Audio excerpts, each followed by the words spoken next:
আসসালামু আলাইকুম এভরিওয়ান, কেমন আছেন সবাই? আশা করি ভালো আছেন।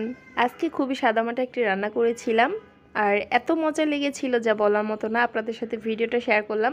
প্রথমে আমি একটা পাতিল বসিয়ে দিয়েছি আর এখানে দিয়ে দিলাম তেল দিয়ে এখন পেঁয়াজ দিয়ে পেঁয়াজটাকে একটু নেড়েচেড়ে তারপরে নরম করে নিলাম। আর এখানে দিয়ে দিলাম হলুদ পরিমাণ মতো, লাল মরিচের গুঁড়া পরিমাণ মতো, দিয়ে দিলাম জিরার গুঁড়ো। তারপরে এখন দিয়ে দিব আদা বাটা রসুন বাটা 1 চা চামচের মতো, দিয়ে মশলাটাকে ভালোভাবে নেড়েচেড়ে একটু কষিয়ে নেব। তো এখানে আমি মশলাটাতে কিছুটা পানি অ্যাড করলাম, মশলাটা নিচে লেগে আসতেছে, এজন্য একটু পানি অ্যাড করে মশলাটাকে ভালোভাবে কষিয়ে নিতে হবে। তো মশলাটা থেকে যখন তেল বেশি উঠেছিল তখন আমি এখানে অ্যাড করে দিয়েছি শুটকি। আর আমি এই শুটকিগুলোকে আগে থেকে গরম পানি দিয়ে ধুয়ে ভালোভাবে ক্লিন করে নিয়েছিলাম। তো সেটা এখানে অ্যাড করে দিয়ে এখন নেড়েচেড়ে একটু মিশিয়ে নিচ্ছি। শুটকিটাকে ভালোভাবে একটু কষিয়ে নেওয়ার পরে এখন যেটা অ্যাড করতে হবে ডাটা। এখানে আমি এই ডাটাগুলো আগে থেকে ধুয়ে পরিষ্কার করে একদম ক্লিন করে নিয়েছি, সেই ডাটাগুলো এখানে অ্যাড করে দিলাম, দিয়ে এখন নেড়েচেড়ে একটু ঢাকনা দিয়ে দিচ্ছি। তো কষানোর পরে কিন্তু ঢাকনা দিয়ে দিয়েছি, ডাটা থেকে যে পানি উঠে আসবে সেটা দিয়ে আমি আরও কিছুক্ষণ কষিয়ে নেব। তারপর আমি সিদ্ধ হওয়ার জন্য এখানে পানি অ্যাড করে দিব। এখানে আমি আলুও অ্যাড করেছিলাম। এই ডাটাগুলোকে আপনারা কে কী নামে চিনেন আমাকে অবশ্যই কমেন্ট করে জানাতে ভুলবেন না। বাট এই ডাটাগুলো খেতে কিন্তু ভীষণ মজা লাগে।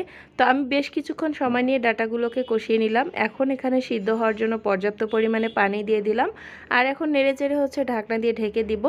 এখন ডাটাগুলো খুব সুন্দরভাবে সিদ্ধ হয়ে আসা পর্যন্ত অপেক্ষা করব।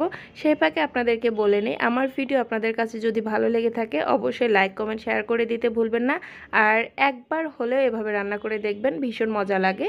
তো আমি এখানে পর্যাপ্ত পরিমাণে পানি দিয়ে দিলাম, দিয়ে এখন ঢাকনা দিয়ে ঢেকে দিয়েছি। আর দেখতে পাচ্ছেন কি সুন্দর টক বগিয়ে একদম পানিটাও গরম হয়ে গিয়েছে আর পানিটা একটু টেনে আসছে আর ডাটাগুলো কিন্তু মোটামুটি সিদ্ধ হয়ে গিয়েছে।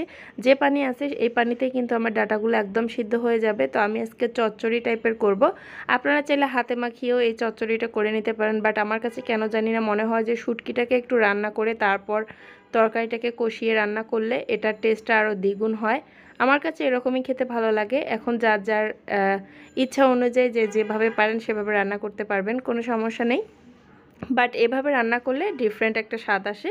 তো আমার রান্নাটা কিন্তু হয়ে গিয়েছে। নামানোর আগে আমি হাফ চা চামচের মতো ভাজা জিরার গুঁড়া অ্যাড করে দিলাম, এতে করে সুন্দর একটা ফ্লেভার আসবে। তো চুলার জালটাকে অফ করে দিয়েছি, এখন ঢাকনা দিয়ে ঢেকে দিচ্ছি।